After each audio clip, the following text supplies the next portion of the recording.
Bugün Emine ile birlikteyiz. Merhabalar. Amsterdam'da kendi dövme stüdyosunda. Evet, Upping Tattoo Art. Bugün ne konuşacağız? Kendisi Türkiye'de avukatlık yapıyordu. Bir zamanlar. Evet, yine kariyerini bırakanlar serisinden bir tane daha. Ve Amsterdam'a taşındı eşiyle birlikte. Ve burada kendi stüdyosunda şu an dövme sanatçısı olarak çalışıyor, tattoo artist. Buraya gelme hikayeni, kariyerini bırakmanı, sponsor durumlarını, kendi işini açmayı ve kadın dövme sanatçısı olarak yaşadığın deneyimleri konuşuyor olacağız. Güzel. Şöyle, ben aslında dövme sanatçısı olmaya Türkiye'deyken karar vermiştim. Yani bu buraya geliş sürecimle ilgili bir karar değildi. Türkiye'de zaten artık avukatlık yapılabilecek gibi bir meslek olmadığı için ve her geçen gün daha da kötüye giden bir durumda olduğu için iyice beni bunaltan bir hale gelmişti. Uzun bir arayıştı benim için ama bulması, gerçekten neyi yapmak istediğini, kendini bulduğun o mesleği fark etmek gerçekten muazzam bir şey. Ardından tabii avukatlık biraz mafya gibi bir şey olduğu için hemen çıkamıyorsun içinden. Önce dosyalarımı yavaş yavaş azalttım. Yeni dosya almayı bıraktım. Bir yandan akademideki kursu bitirdim. Daha sonrasında pro eğitimler aldım. Asistanlık yaptım bir stüdyoda. Ardından da dövme sanatçısı olarak ilk önce Türkiye'de çalışmaya başladım. Buraya gelme sürecimizde de aslında birkaç yıl boyunca böyle aklımda olan, ya aslında yurt dışına taşınmak güzel olur gibi bir minik düşünceyle, aslında şu an Türkiye'de hemen hemen herkesin aklında olan minik bir kıvılcımla içimde yer etmiş bir şeydi. Ve bende bu gitmedi. Sürekli kafamda bir yerde bu yer etti. Aslında bunun en büyük sebeplerinden birisi de hukukun içinde olmuş olmamdı. Çünkü hukukun ne kadar kötü bir durumda olduğunu direkt içinden görebiliyordum. Eşim haber editörüydü. O haberlerden Türkiye'nin durumunu görüyordu. Ben adliyeden görüyordum ve artık Bayağı mutfağındaydınız. evet, bayağı mutfağındaydık ve yani ikimiz de doğru düzgün güzel bir haber almadan da geçiriyorduk günlerimizi. Bu da bize en azından bana bir korku verdi açıkçası. Kendimi güvende hissetmiyordum ben Türkiye'deyken. Gerek hukuksal olarak, gerek sokakta yürürken, düşüncelerimi açıklarken kendimi rahat, güvende ve huzurlu hissetmiyorum. Gerek ekonomik olarak. Ve bu düşüncelerimizde eşimle beraber bir yol arıyorduk. İlk düşüncemiz İngiltere'ydi. Çünkü abim İngiltere'de, eşimin kuzeni İngiltere'de ve hani orada biraz daha rahat olur gibi düşünüyorduk. Dil avantajı da diğer Avrupa ülkelerine kıyasla daha cazip gelmişti bize. Ama İngiltere zor. Yani özellikle Avrupa Birliği'nden çıktıktan sonra İngiltere'den bir vize almak ve oraya yerleşmek bayağı zorlaştı şu an. Bir arkadaşımız bize Hollanda'yı da bir düşünün bence diye sadece bir cümleyi attı ve gitti. Ve biz daha sonrasında Hollanda'yı biraz araştırdık. Daha öncesinde hiç düşünmüyorduk. Ve araştırdıktan sonra dedik ki evet, burası gerçekten güzel bir yer, belli. İnsanlar güvenli hissediyor, huzurlu hissediyor. Gayet güzel bir yere benziyor. Ve biz rotayı bu sefer Hollanda'ya doğrultmaya karar verdik. Ve burada nasıl gidebileceğimizin yollarını araştırdık. Bu arada hala avukatlık yapıyorsun, dövme sanatçılığına mı geçtin? Baro kaydım hala devam ediyor Türkiye'de. Onu kapatmadım. Bir iki tane davam var. Şöyle de bir şey oluyor. Çok uzun yıllar bir davayı devam ettirdikten sonra bir yerde bırakmak da zor olabiliyor davayı. Hem müvekkil açısından... Sonucunu merak mı ediyorsun ya da başladığın işi bitirmek istemek? Başladığım işi bitirmek istiyorum. Çünkü ben bu kadar uğraşmışım, didinmişim, sonuna kadar gelmişim. Hem müvekkil bana güveniyor, bana açılmış, hani bana vermiş bu davayı. Hem de gerçekten işin sonucunu da görmek istiyorum bir yerde. O yüzden yani bir iki tane davam var. Hala burada. Hala Tamam. buradan devam ettirebiliyorum. Şu son dönemlerde biraz Türkiye'nin başının belası olan e-imza, duruşma vesaire şeyleri sağ olsun bizim işimize yarıyor onlar. Buradan girebiliyorum duruşmalara. Ama onun dışında genel anlamıyla avukatlığı genel itibariyle tamamen bıraktım. 3-4 yıldır dava almıyorum. Hı hı. Ve sadece tek işim şu an dövme sanatçılığı olarak devam ediyorum. Peki Hollanda'ya nasıl geldin? Sponsorun yoktu. Buradan bir iş teklifi almadın. Kendi işini kurmak için geldin. Evet. O adımlar neydi? Şöyle, biz Ankara Anlaşması'yla geldik. Bu süreçte sizin dosyanıza karar verilene kadar ki süreçte siz burada kalabiliyorsunuz. Biz bunu tercih ettik. Birinci avantajı, bu süreci zaten burada geçirmek bizim için çok daha avantajlı. Ne kadar erken gelip işlere başlarsak bizim için o kadar avantajlı olacaktır. İkincisi, Ankara Anlaşması'na başvurmak için şirketin açılmış olması gerekiyor. Şirketi açmak için burada bulunmanıza gerek yok. Şirket Türkiye'den de açılabiliyor. Şirketi açmanız gerekiyor. Hatta belli vergi şeylerini ödemeniz gerekiyor. İşte işletiyor olmanız gerekiyor. Benim işimde bunu uzaktan yapabilmem zaten mümkün değil. Yani benim kendi ellerimin burada olması gerekiyor. O yüzden hani benim fiziksel de bir iş gerektirdiği için biz buradan başvuru yaptık. Şu an hala bekleme aşamasındayız. Bunun avantajları var. Evet, burada kalabiliyorsun, işini yapabiliyorsun, işini devam ettirebiliyorsun. Şey de alabiliyorsun değil mi? BSN de alabiliyorsun. Tabii BSN de alabiliyorsun. Bir yönetici maaşı kendine belirleyip şirket üzerinden yönetici maaşı da alabiliyorsun. ZZP de kurabiliyorsun, o ayrı. Ben BV olarak kurmuştum. ZZP ne oluyor? ZZP şahıs şirketi, Evet. BV limited şirket gibi bir şey de oluyor. Şirketi kurduktan sonra burada çalışabiliyorsun ama sadece kendi adına ve şirket faaliyetleri kapsamında çalışabiliyorsun. Ben şu an burada başka herhangi bir işe giremiyorum. Eşim de aynı şekilde, şu an hala dosya durumumuz belirsiz olduğu için onun da hiçbir şekilde çalışma izni yok. Açıkçası bir mülteciden daha düşük bir konumda yer alıyoruz. Mültecilerin çalışma hakkı oluyor. Bizde herhangi bir şekilde çalışma iznimiz yok. Onun dışında süreç boyunca evet burada durabiliyoruz ama eğer ülke dışına çıkarsak tekrar ülkeye geri giriş yapamıyoruz. Vize ihlali sayılıyor ve bu nedenle başvuru sürecimiz 3-4 yıl dahi sürse biz bu 3-4 yıl boyunca burada kalmak zorundayız. Hollanda dışına çıkamıyorsunuz. Hollanda dışına, yani Avrupa Birliği ülkeleri de dahil olmak üzere, Türkiye'de dahil olmak üzere hiçbir şekilde Hollanda'nın dışına çıkamıyoruz. Şu ana kadar ne kadar zaman oldu? Şu an 1 seneyi doldurduk. Geçtiğimiz ay, Temmuz ayında 1 seneyi doldurduk. Şu an bizim sürecimiz mahkeme aşamasında. Mahkemeden bir cevap bekleniyor. Açık konuşayım, kabul oranları çok yüksek değil. Biz bunu kabul ederek geldik. Ve şu an aslında bizim düşüncemiz şu: biz bunu bir önce görmek istedik. Biz burada bu işi yapabilecek miyiz? Para kazanabilecek miyiz? Bu başvuru sürecinde aslında biz de bunu görmüş olduk ve şu an evet, stüdyo işliyor, stüdyo müşteri getiriyor, stüdyo bize para kazandırabiliyor. Bu aşamadan sonra yapabileceğimiz başka şeyler de var. Yani Ankara Anlaşması sürecini uzatabildiğimiz kadar uzatabiliriz. 3 yıllık sürenin sonunda karine olarak artık oturum verme gibi bir durum söz konusu olabiliyor. Bu bir kural değil bizim için. Çünkü başvuru hala değerlendirme aşamasında olduğu için, ama mahkemeler genelde 3 yıldan sonra artık tamam deyip onaylayabiliyor. Onun dışında süreci uzatamazsak burada başka bir şekilde tekrar Ankara Anlaşması'na başvurabiliriz. Birden fazla başvurulabiliyor yani, öyle mi?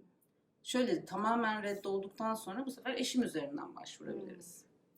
Hani bizi tamamen O da bir 3 sene yasaklamazsalar kırmızı şeyle ülke girişine fotoğrafımızı koymadıkları sürece. Sorun yok. Evet, ya bu biraz zor olabiliyor. Evet, zor değil mi yani? Ben mesela 3 ayda bir Türkiye'ye gidiyorum. Hani evet, özlediğim şeyler var. Hani bir de bazen atıyorum diş tedavisi için bile Türkiye'ye gitmen gerekebiliyor. evet. Bazı alışkanlıklar için ya da daha mantıklı olduğu için. Onu yapamamak size ne hissettiriyor? Ya onu yapamamayı geçtim. Şu an bizim bir oturum iznimiz, senelik bir oturum iznimiz gibi bir şey olmadığı için bize 6 aylık stickerlar veriyorlar. Biz burada sadece stickerla kalıyoruz.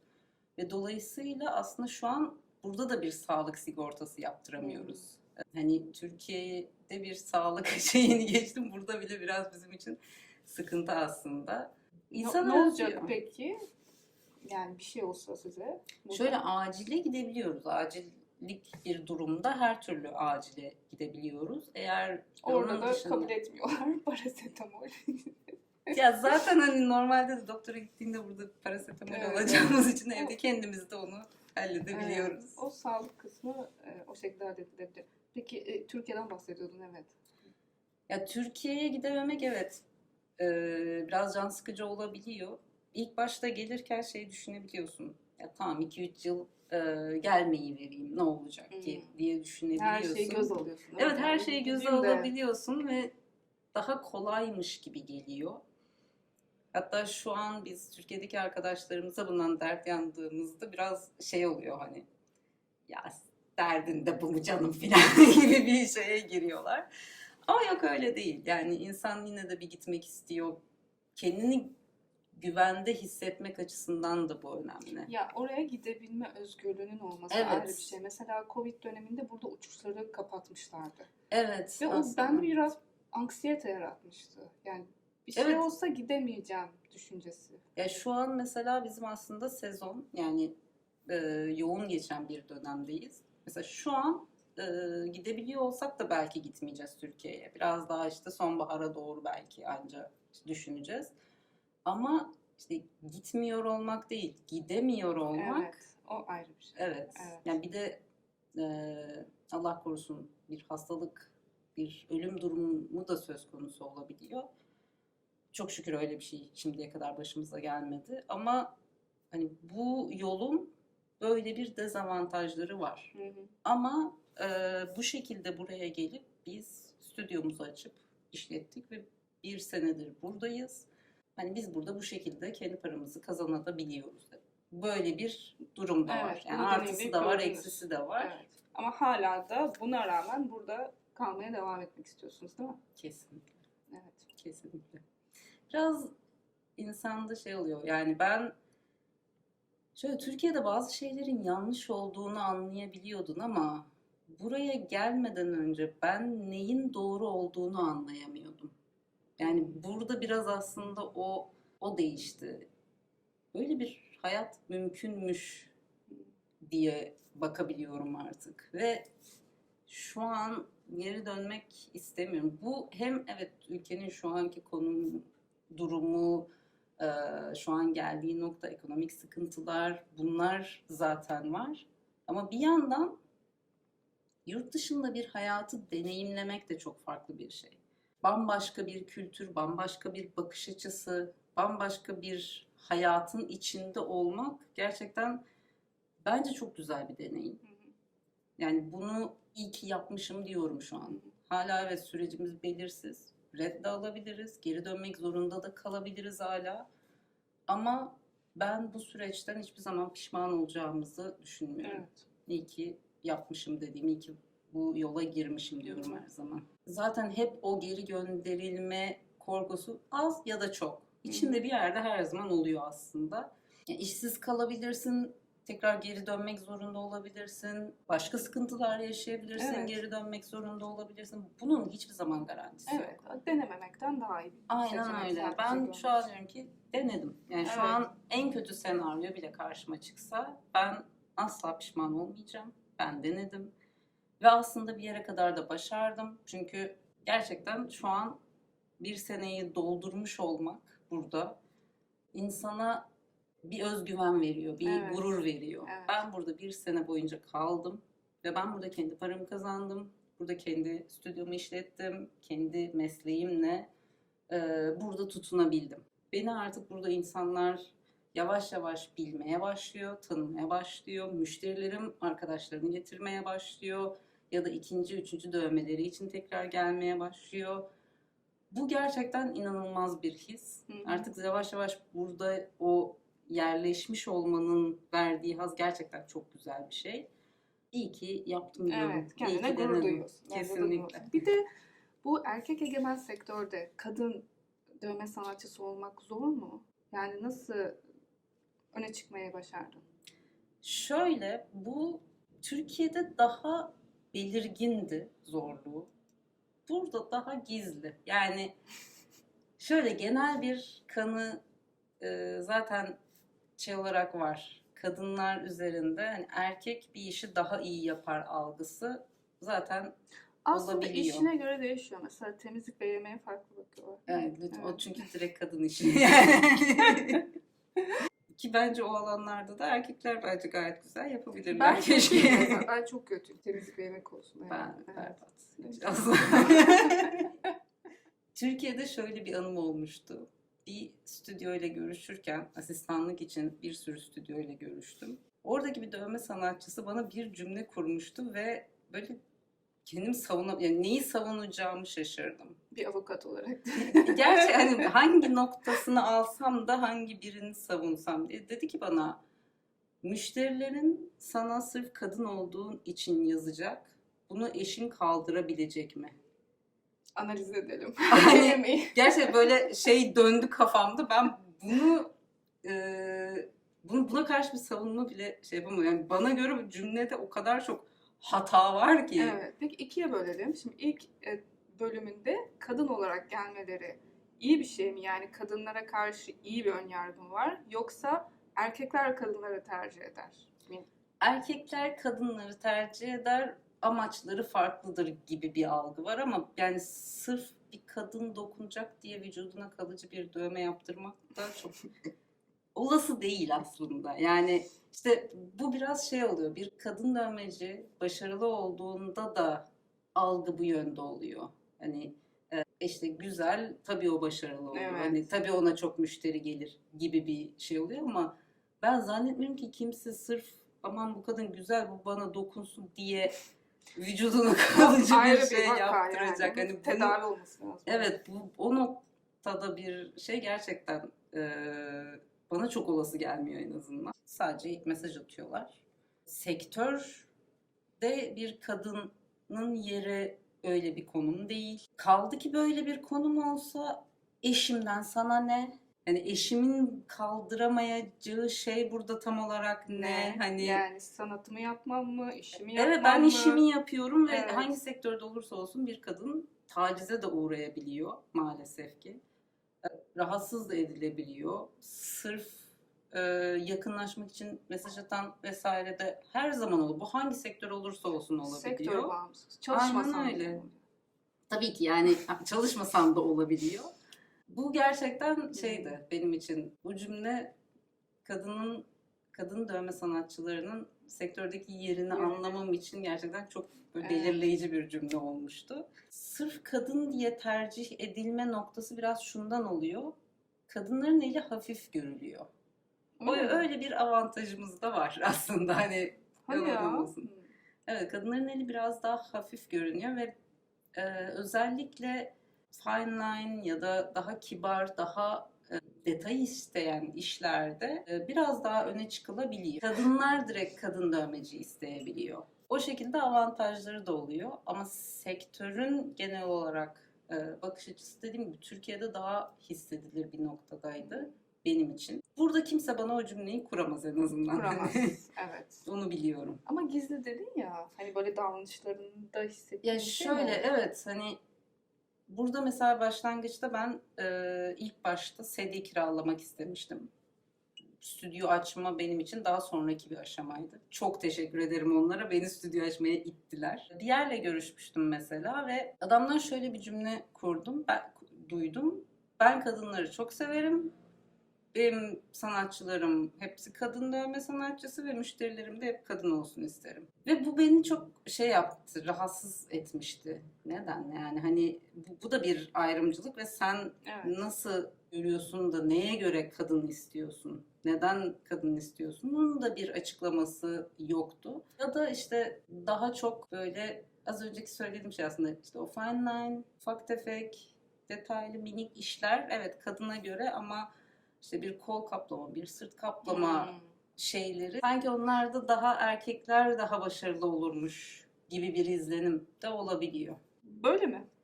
Değil tabii ki. Yani, ya bunun bir resmin zaten asla bir cinsiyeti, bir Evet. şeyi olamaz. Tamamen Onu bile cinsiyet teknik ve evet.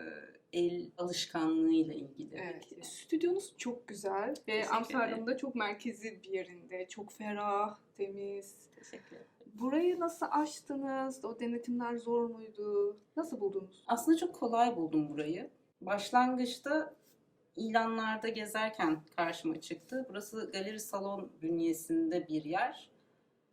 Dezavantajı, kapıda bir tabelamız vesairemiz olmadığı için müşteriler bulmakta çok zorlanabiliyorlar. Yani galeri salonun içindeyiz biz. O binanın içine girip bize ulaşabiliyorlar. Ama güzel yanı, burası kuaförler, güzellik uzmanları, manikürcüler gibi güzellik üzerine olan birkaç yerin 18 tane stüdyo var toplamda. Böyle komün bir birleşimi gibi. Hazır ofis tarzında her şey. Ben, tabii ki mobilyalar benim kendi mobilyalarım ama elektriği, suyu, interneti vesaire her şeyi içinde olarak sadece tek bir şey yapıyorsun ve bu bana en başta çok cazip geldi. Çünkü açıkçası burada faturayı nasıl açacağım bile bilmiyorum. Yani hani ilk başlarda, işte geldiğimiz ilk zamanlarda internet aboneliği yaptırmak bile benim gözümde büyüyordu. Çünkü iş yeri için farklı mı olacak, iş yerinin üzerine nasıl olacak, işte fatura açmak için ayrı bir şeyler gerekiyor mu vesaire. Bunlar benim gözümde çok büyümüştü. Burası o yüzden benim için çok güzel oldu bulması. Başlangıçta daha küçük bir yerdeydik. Yakın bir zamanda bu odaya taşındık. Biraz daha ferah ve camlarım var. Pencerem çok güzel, çok seviyorum penceremi. Evet, çok güzel. Stüdyoyu açarken bizde şöyle bir şey oluyor. Dövme stüdyosunu hazır ettikten sonra GGD'ye başvuruda bulunuyoruz. GG'de ne oluyor? Buranın Sağlık Bakanlığı gibi bir şey aslında. Bu konuda denetleyen ve izin veren kuruluş. Ve GGD'den birisi burayı denetlemeye geliyor. Denetimde de şu şekilde, sizin boyalarınızdan eldivenlerinize kadar, çöp kovanızın nasıl olduğundan, peçete dispanserinizin ne şekilde olduğuna kadar, lavabonuzun aç kapa kısmına kadar her şeyini kontrol ediyor. Ve diyor ki evet, burası ve bu malzemeler dövme yapmaya uygun. Onun karşısında bir dövme yapmanı istiyor. Minik bir göstermek bir dövme. Orada da Müşteriye mi yapıyorsun? ben eşime yaptım. Benim sketchbook'um için eşim olduğu için ilk dövmem, ilk renkli dövmem, buradaki ilk dövmem. Asistanlık başvurusunda yaparken dövme yapmamı istediler, dedim gel. Yani benim sketchbook'um eşim olduğu için Bayağı iyi bir eşime destekçi. kesinlikle, kesinlikle. Gerçekten mükemmel bir eşim var. Orada da işte hijyen standartlarına uyuyor musun, temizliğe nasıl dikkat ediyorsun, eldiveni nasıl takıp çıkartıyorsun'a kadar seni izliyor, notlarını alıyor. İşte eksiğin varsa sana bildiriyor, sorular soruyor. Bilemiyorsan sana onları açıklıyor, anlatıyor. Bak şöyle böyle vesaire diye. Ardından iznini sana gönderiyor. İzin 3 yıllık olarak veriliyor. Bu izin olmadan dövme yapman yasak. Yani sen stüdyoyu açtıktan sonra, her şeyi hazır ettikten sonra bu izni alıp, o izin hangi günden başlıyorsa o zaman günden başlaman itibaren lazım. dövme yapabiliyorsun. Türkiye'de dövme stüdyosu açabilmen için ne gerekiyordu? Burayla arasında bir fark var mı?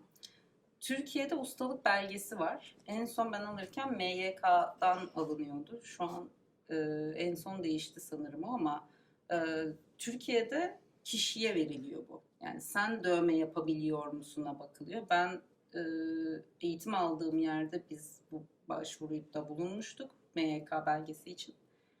Orada da yine aynı şekilde bir uzmanın önünde dövme yapman isteniyor. Ben orada yapay deride yapmıştım ama tamamen gerçek bir insana yapar gibi bütün hijyen standartlarını, prosedürleri uygulayarak yapmıştım.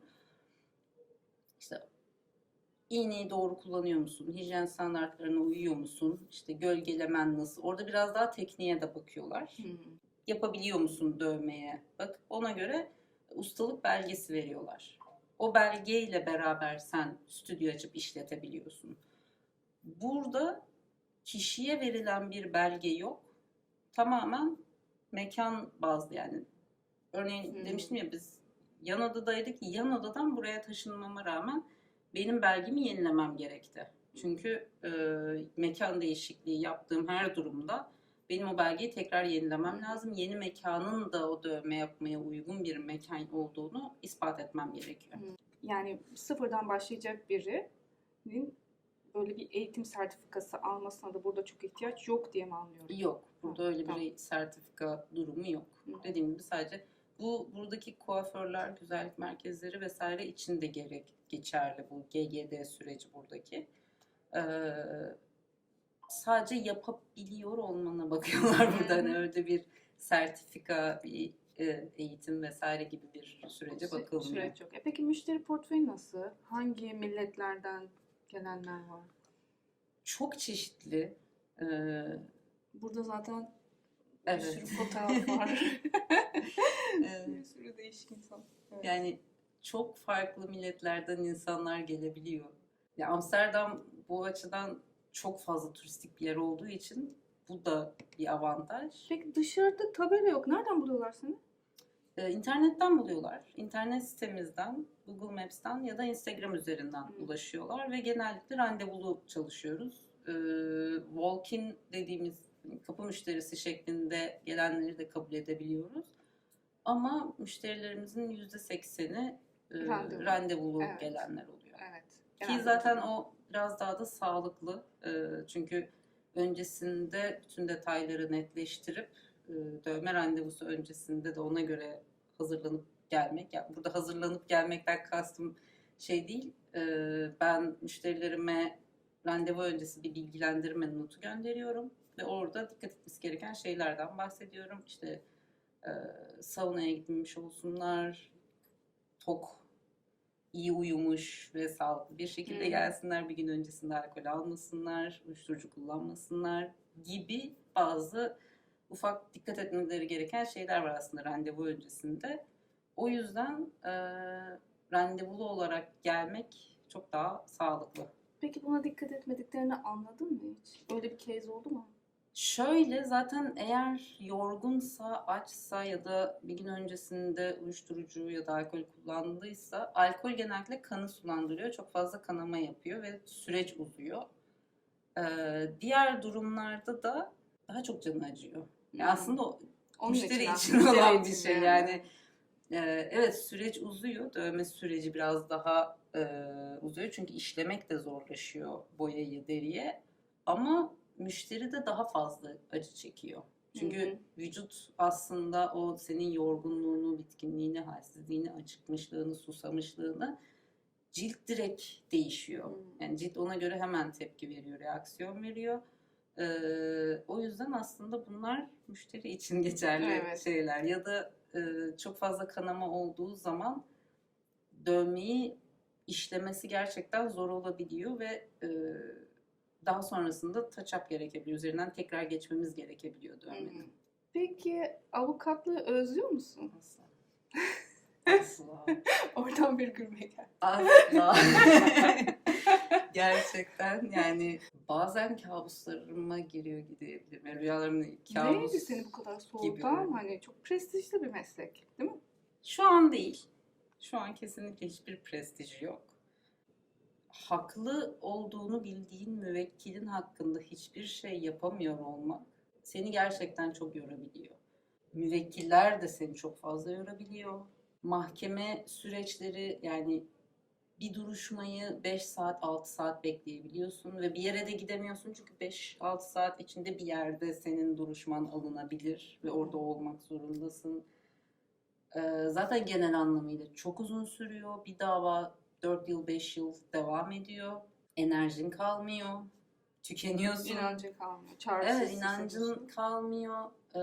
Ve gerçekten aslında benim kişiliğime de çok uyan bir alan olduğunu düşünmüyorum. Yani o dosyalar, duruşma salonları, resmiyet, evet hani zaten onlar uç nokta değil mi o bürokratik evet dövme yani sanatçılığına. avukatlıktan dövme sanatçılığına böyle biraz fazla sert bir geçiş oldu. Bir anda da bırakamadığım için o geçiş süreci benim için çok komik de oldu aslında. Çünkü sabah duruşmaya gidiyordum. Böyle kalem etek, beyaz gömlek, çıkı çıkı böyle topuklularımla, şeylerimle. Oradan çıkıp işte dövmem oluyordu. Stüdyoya geçiyordum. Arka tarafta hemen üstümü değiştirip böyle Superman gibi bir şeyle dövmeci kıyafetimi İkili bir hayat. oluşup.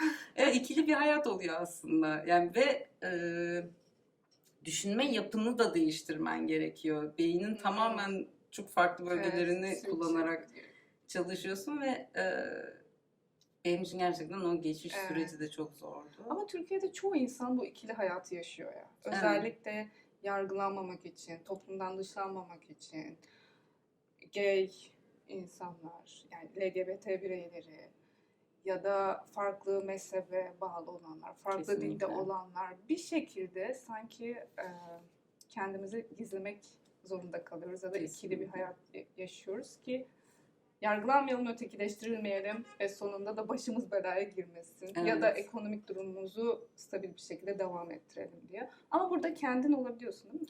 Evet, ya burada aslında şöyle, çok uç noktada yaşayan bir insan değilim. LGBT bir ilişkim yok. Genel olarak kıyafet tarzım çok uç bir nokta değil vesaire. Ama burada gerçekten çok rahat insanları gördüğüm zaman ben o kadar mutlu oluyorum ve kendimi o kadar güvende hissedebiliyorum ki. İnsanlar kendileri olabiliyorlar ve ben o kişi gibi olmasam da onun o rahat hissi dahi bana bir huzur Evet. ve mutluluk Evet. veriyor. Yani çünkü sınırın nerede olduğunu bilemiyorsun. Eğer onlara izin yoksa bir gün sana da izin olmayacak. Bu kesin net sınırlarla çizilmiş bir şey de değildi hiçbir zaman. Eğer bir yerde dışlanan bir grup varsa tamamen ideolojisi, bakış açısı, cinsel kimliği, yönelimi ya da inancı gereği dışlanan bir grup varsa senin de oraya girme olasılığın çok yüksek. Evet, bir gün sen de oraya gireceksin. Aynen öyle. Evet. Ve gerçekten burada çok değişik kıyafetli insanlar görebiliyorum. Çok farklı tarzda insanlar görebiliyorum. Bu bana mükemmel hissettiriyor. Evet. Çok fazla Beni çok- farklılık var. Aynı tip Evet. insanlar yok. Evet. Yok. Ben de onu düşünüyorum. Ve evet, bir çeşitlilik, bir renk aslında. Yani ne kadar farklı nota varsa o kadar güzel besteler ortaya çıkar. Bu yüzden buradaki o farklılıkları da çok seviyorum. Evet. Aklıma Serdar Ortaç geldi. Evet, 7 notayla ne kadar ileri gidebilirsin ki? Neyse, çok güzel derinleşmiştik. Seviyeyi düşürdüm. Sen Türkiye'de gönüllü avukatlık da yaptın değil mi? Kadınları desteklemek Evet. amacıyla. Ben şöyle Baro'nun Kadın Hakları Merkezi'nde de yer aldım. Çocuk Hakları Merkezi'nde de yer aldım. UCİM'de bir ara gönüllü avukatlık yaptım. Bu alanların da aslında çok yeterli olmadığını fark ettim. Yani bir yerde olay her türlü politik bir şeye bağlanıyor. Gerçekten ben çok idealist başladım. Her hukuk fakültesi öğrencisi gibi. Hani gerçekten çok idealistim. Bir şeyleri çok değiştirebileceğime inanıyordum. En azından birilerinin hayatını değiştirebileceğime inanıyordum. Ama gerçekten bir anlık birilerinin birkaç sözüyle bile davaların seyri değişiyor. Yani bu kadar değişebilen bir şey olmaması gerekiyor. Hı hı. Hukuk bellidir, hukuk nettir, kurallar bellidir. Suç önceden de aynıydı, şimdi de aynı. Bu kadar yargılamanın değişmemesi gerekiyor. Evet. Biz bir önceki bölümde Doğuş'la konuştuk. O Evet, da gördüm. Türkiye'de 15 sene avukatlık yapmış. Hı hı. Ve o da mesleğini bırakıp buraya geldi. O da inancını kaybetmiş ve Türkiye'de de artık suçluların dışarıda, suçsuzların içeride olduğunu Kesinlikle. düşünüyor ve tabii ki motivasyon düşmüş. Bu arada benim birçok avukat arkadaşım mesleğini değiştiriyor şu an. Benim hatta Türkiye'de ortağım, şu an Portekiz'de aşçı. Hani çok saçma sapan şeyler de yani hani. Avukatlıkla aşçı. Evet, o da güzeldi. Evet, yani gerçekten böyle çok farklı sektörlere, farklı alanlara yönelen çok fazla tanıdığım var. Peki, Çünkü evet, ne istemiyorlar. olacak böyle? Bir öngörün var mı? Yani her avukat, özellikle böyle idealist olanlar mesleğini bırakırsa Ne olacak? Çok avukat var ya. Çok Boş ver. Ama bizim kampanyamız var değil mi? Evet, kampanyamız var. Eğer- Takipçilere Evet, özel. takipçilere özel. Bu bölümle ilgili beğendiğiniz bir kısmı yorum olarak bırakırsanız video altına indirim yapalım. Evet. Ne kadar indirim olsun? %10 indirim Tamam, sağlayalım. süper. Oradan beğenip, yorum yapıp takip ederseniz ve bana Evet. ulaşırsanız size yardımcı olurum. Evet, ben senin Instagram bilgini açıklamaya eklerim. Tamam. Oradan Harika. ulaşırız. O zaman inşallah görüşürüz. Tamam, görüşmek üzere, teşekkür ederim.